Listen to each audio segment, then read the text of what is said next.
diz a Bíblia assim, ó: agora, pois, nenhuma condenação há para os que estão em Cristo Jesus. Porque a lei do Espírito da vida, o que é a lei do Espírito da vida, pessoal? O que é a lei do Espírito da vida? É a palavra de Deus. Essa é a lei de Deus, sim ou não? Então ele diz ali: porque a lei do Espírito de vida em Cristo Jesus te livrou da lei do pecado e da morte. Então existem duas leis. Existe a lei da vida e existe a lei do mundo, da morte. Quando eu me sujeito a uma lei, obrigatoriamente, eu estou infringindo a outra lei. Porque se uma é diferente da outra, não tem como eu obedecer as duas. É como a lei do trânsito. A lei do trânsito, está lá, 80 quilômetros por hora. Inclusive, queria avisar os que gostam de correr que tem um anjo, pessoal, que guarda no trânsito, que ele corre exatamente, o anjo não infringe a lei, viu? O anjo corre exatamente a velocidade que está marcado lá, sabia não? Então, se você passa da velocidade permitida, o anjo fica para trás e não te protege. Ele não está te protegendo. Deus está no controle. Não está não, porque Deus, ele manda o anjo se sujeitar à lei. Está lá 60 por hora, o cara está andando a 120 e quer que Deus proteja. Não. Então, só fazendo um adentozinho aqui. A lei do trânsito está escrito 60 e você passa 70, você sofre a consequência. É lei estabelecida. A Bíblia diz que a lei do autor da vida, do Espírito da vida, a lei de Deus, ela existe para nos livrar da lei das trevas, da lei do pecado, da escravidão que nós vivíamos. Ele diz: a lei de Cristo, a lei do Espírito de vida, te livrou. Então ela não vai livrar. A lei existe e já foi estabelecida. Te livrou da lei do pecado e da morte. Porquanto o que fora impossível à lei, no que estava enferma pela carne, isso fez Deus, enviando o seu próprio Filho, em semelhança de carne pecaminosa, e no tocante, ajuda aí Jesus, e no tocante ao pecado, e com efeito, condenou Deus na carne o pecado, a fim de que o preceito da lei, o valor da lei, o propósito da lei se cumprisse em nós, que não andamos segundo a carne, mas segundo o quê? O Espírito. Então preste atenção, se nós andamos segundo a lei de Deus, nós vamos ser julgados mediante a lei de Deus. Se eu ando segundo a lei do mundo, eu vou ser julgado segundo a lei do mundo. Jesus veio para mudar isso, para tirar a gente do julgamento do mundo, para que Ele faça o nosso julgamento. Olha que coisa extraordinária. Antes de Jesus até não citou isso, era olho por olho, dente por dente. Aqui se faz, aqui se paga.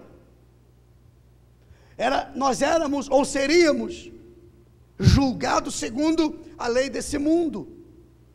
A pessoa errava, ela pecava, ela tinha que pagar.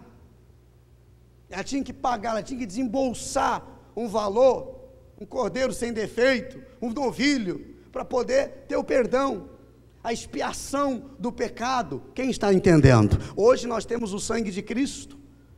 Como nós lemos ali, ele pegou o seu filho, transformou ele em carne para vir, para sofrer no nosso lugar, para sentir a dor, para que todo o pecado da humanidade fosse lançado sobre ele. Ele se fez imundo, ele se fez pecador, porque quando lançou o pecado sobre ele, a Bíblia diz que Deus, olha só, virou o rosto, o Pai virou o rosto para o Filho, para Jesus, porque em Jesus estava todo o pecado da humanidade. A Bíblia diz que o único momento que Jesus reclamou, ele viveu 33 anos nesta terra, ele não reclamou, ele não questionou, ele não murmurou com o Pai em nenhum momento. Poxa, o Senhor me tirou da glória, me tirou do paraíso, me mandou para cá, tem um bando de gente infiel aqui, tem um bando de gente egoísta aqui. Ele não reclamou, ele procurou salvar, ele procurou cumprir com o propósito para o qual ele foi determinado, mas teve um momento que Jesus reclamou. Quem sabe? Qual é o momento? Qual é o momento? Quando ele chorou? Não. Qual é o momento que ele reclamou? A Bíblia diz que na hora sexta, até a hora nona, houve trevas sobre a terra. Ele estava pregado na cruz, desnudo, desfigurado, mas ele não reclamou disso. Cuspiram no rosto dele quando ele passava com a cruz, cravaram uma coroa na cabeça dele, uma coroa de espinho, o sangue corria sobre a face de Jesus. Ele não reclamou. Ele caiu, levantou, não reclamou. O cego que agora estava enxergando, o ex-cego que agora estava enxergando, olhava e dizia: cadê o Rei dos Reis? Ele não reclamou. O ladrão que ele perdoou, foi lá e disse para ele: mas se você, eu estou só aqui, me transportando para aquele momento, viu, pessoal? O senhor tem base bíblica para isso? Sim, a Bíblia diz que havia uma multidão ao pé da cruz, mas agora, não para orar, não para pedir, não para dizer Jesus, Senhor, não, tinha uma multidão ao pé da cruz para criticar, para zombar, para menear a cabeça e dizer: olha aí, ajudou tanta gente, agora nem a ele pode ser ajudar, salvou a tantos e nem a ele se salva. Se é amigo de Deus, desce dessa cruz, pede para ele te tirar daí. Era o que ele ouvia. Ele não reclamou, ele ficou calado, ele aguentou essa dor. Mas teve um momento que Jesus reclamou. Da hora sexta até a hora nona, a Bíblia diz que espremeram uma esponja de vinagre na boca dele, ele lá gemendo de dores, mas não reclamou. Houve trevas sobre a terra. Nestas 3 horas de escuridão, todo o pecado de quem veio antes dele, de quem estava vivo ali ao derredor dele, o seu pecado também, o meu pecado, foi jogado sobre ele, foi lançado sobre ele. E o Pai, a Bíblia diz que o Pai se aparta do Filho, porque o santo não fica com o imundo. Só o pecado separa o homem de Deus. Quem está entendendo? Então, o Pai, a presença do Pai, deixou o Filho sozinho. Aí Jesus reclamou: Eli, Eli, lama sabactame, Deus meu, por que me abandonaste? Ele não reclamou da dor da coroa, ele não reclamou da dor da chibatada de uma noite inteira apanhando, ele não reclamou das cuspidas no rosto, das risadas que todos davam. Mas quando o Pai virou o rosto e se afastou, se apartou do Filho. Mas por que se apartou do Filho? Por que Deus saiu, a presença dele se apartou de Jesus? Por quê? Porque naquele momento, todo o pecado fora lançado sobre ele. Então o Pai não teve escolha, para que a palavra se cumprisse, o profeta já havia dito: certamente ele tomou sobre si as nossas dores. Isso é dor. Sabe o que é dor? É estar longe de Deus, Sabe o que é dor? É estar separado de Deus. Isso é dor.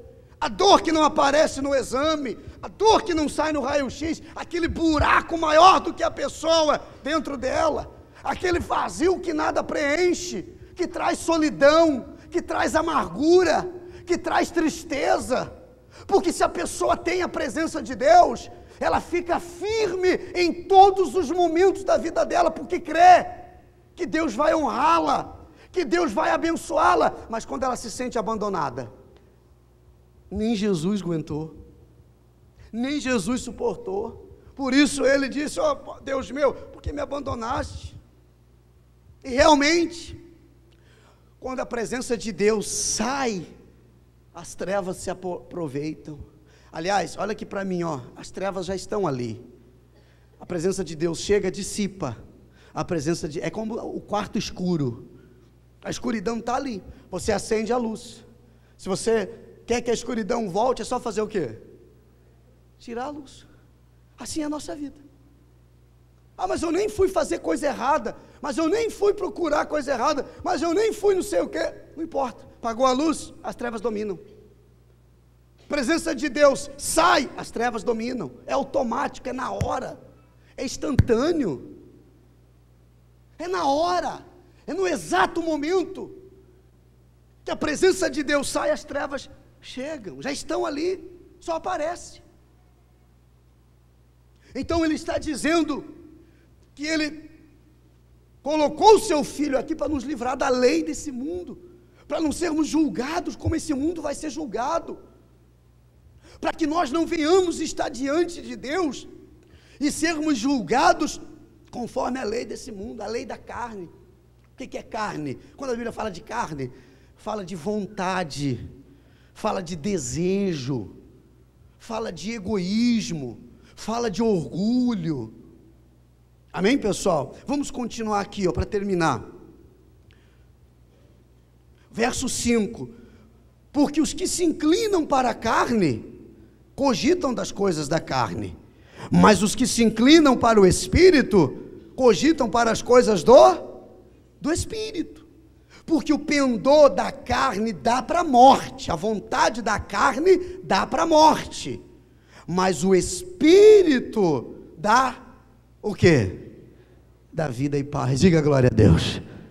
Então, dois caminhos, duas leis, dois reinos. E eu escolho em qual lei eu quero me adequar, a qual lei eu quero me adequar, porque tanto para a lei de Deus exige sacrifício, na lei do mundo também exige. Ou você acha que as pessoas que vivem aí fora, desordenadas, sem compromisso com Deus, elas não sacrificam também? Sacrificam, sofrem, gemem, choram, padecem, com uma diferença: elas não têm a quem recorrer. Por isso que Jesus chamou você, chamou a mim, para que a gente agora, livre da lei desse mundo, possamos ir lá, com a lei de Deus, com a palavra de Deus, com a presença de Deus, pegar pela mão essa pessoa e trazer ela para a presença de Deus, trazer ela para a casa de Deus. Quem compreende? Então, a lei da carne pende para a morte. Você pode estar certo disso. A pessoa que ela satisfaz a sua carne, os seus desejos, sem querer saber se está ou não agradando a Deus, ela morre. Ela morre espiritualmente e ela perde o direito da salvação. Diz ali: a vontade da carne pende para a morte. É um caminho que a gente já sabe qual vai ser, onde vai dar. O precipício é certo, a queda é inevitável. Se a pessoa deixa a carne pender mais do que o espírito, se o que puxa mais é a carne do que o espírito, a tragédia é inevitável. É inevitável. Pode ser que agora não esteja acontecendo nada de ruim, aparentemente. É aquela sensação de bem-estar, mas é inevitável. Se você deixa a vontade da carne pesar mais, pender mais do que a vontade de Deus na sua vida, é inevitável a desgraça. É inevitável o sofrimento, pessoal. É inevitável a dor. Mas aqueles que pendem, aqueles que se dobram mais para a vontade de Deus do que para a vontade do mundo, esses encontram vida. Diga graças a Deus. Portanto, versículo 8, os que estão na carne não podem agradar a Deus.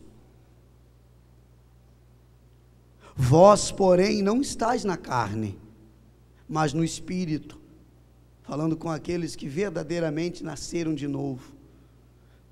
Se de fato o Espírito de Deus habita em vós, e se alguém não tem o Espírito de Cristo, esse tal não é dele. Leia comigo de novo. E se alguém, se alguém não tem o Espírito de Cristo, esse tal não é dele. Se porém Cristo está em vós, o corpo está, na verdade, morto por causa do pecado, mas o Espírito é vida por causa da justiça. Então o que mantém a carne viva? O pecado. O que mantém o homem mundano vivo? O pecado. Quando Jesus entra na vida dele, a vontade dele morre, mas a vida de Cristo, a presença de Deus habita nele. Por isso que o apóstolo Paulo pede, que não viva eu, mas Cristo vive em mim. Ou seja, que não seja a minha vontade, o meu querer, o que eu quero é uma coisa, o meu desejo da carne é uma coisa, mas que não seja o meu desejo, que não seja o meu querer, mas que seja a vontade de Deus. Aí diz assim, se habita em vós o Espírito daquele que ressuscitou Jesus dentre os mortos, esse mesmo que ressuscitou a Cristo Jesus dentre os mortos, vivificará também o vosso corpo mortal, por meio do seu Espírito que em nós habita. Assim, pois, irmãos, somos devedores, não à carne, como se constrangidos a viver segundo a carne, porque se viverdes segundo a carne, caminhais para a morte. Está ali, mas se pelo Espírito mortificardes os feitos do corpo, certamente vivereis. Pois todos os que são guiados pelo Espírito de Deus são o que, gente? Filho. Então todo mundo é filho de Deus? Não, todos somos criaturas. Agora filho, coloque de novo, filho está ali, todos, o 14, todos os que são guiados pelo Espírito de Deus são filhos de Deus, porque não recebeste o espírito de escravidão para viverdes outra vez atemorizados, mas recebeste o espírito de adoção, baseado no que clamamos, Abba, que quer dizer Pai. Então, nós somos adotados quando nós entregamos-nos a Ele, deixamos de ser criaturas dele e passamos a ser filho. Aí só tem mais um versículo em seguida que eu quero falar sobre herdeiro. Coloque ali, por favor, o próximo, só para a gente terminar, porque é muito bacana isso aqui. Ali, o próprio Espírito, em letra maiúscula, o próprio Espírito Santo, testifica com o nosso Espírito que somos filhos de Deus. Ora, se somos filhos, somos também o quê? Herdeiros. Herdeiros de Deus e co-herdeiros com Cristo. Se com Ele sofremos, também com Ele seremos glorificados. Diga graças a Deus. Se nós aceitamos enfrentar o mundo como Ele enfrentou, desafiar o diabo como Ele desafiou, se opor ao pecado como Ele se opôs, então o que Ele conquistou, nós vamos conquistar, em nome de Jesus. Tem que haver uma renúncia, tem que haver uma entrega. Agora imagina você, filho tem direito à herança do pai, co-herdeiro com Cristo. O que é co-herdeiro? O mesmo direito que ele tem, eu tenho. O que foi dado a ele também vai ser dado a mim, co-herdeiro. E a Bíblia diz que nós somos co-herdeiros com Cristo. Diga graças a Deus. Mas quem? Aqueles que deixam ser guiados pelo Espírito Santo. Quem é que tem guiado a sua vida? A sua carne, o seu eu, a sua vizinha, o seu amigo, o seu namorado, o seu marido, a sua esposa, a paixão do coração, o passado? O que tem guiado você? Porque se você é filho de Deus, você tem que deixar o Espírito Santo te guiar. Só é filho de Deus aquele que o Espírito Santo guia ele. E quando ele guia, Davi disse: o Senhor é meu pastor, nada me faltará. Ele me guia aos pastos verdejantes. O que é pasto verdejante? É vida de paz, é vida de descanso, é vida de alegria, com lutas, mas uma vida de vitórias.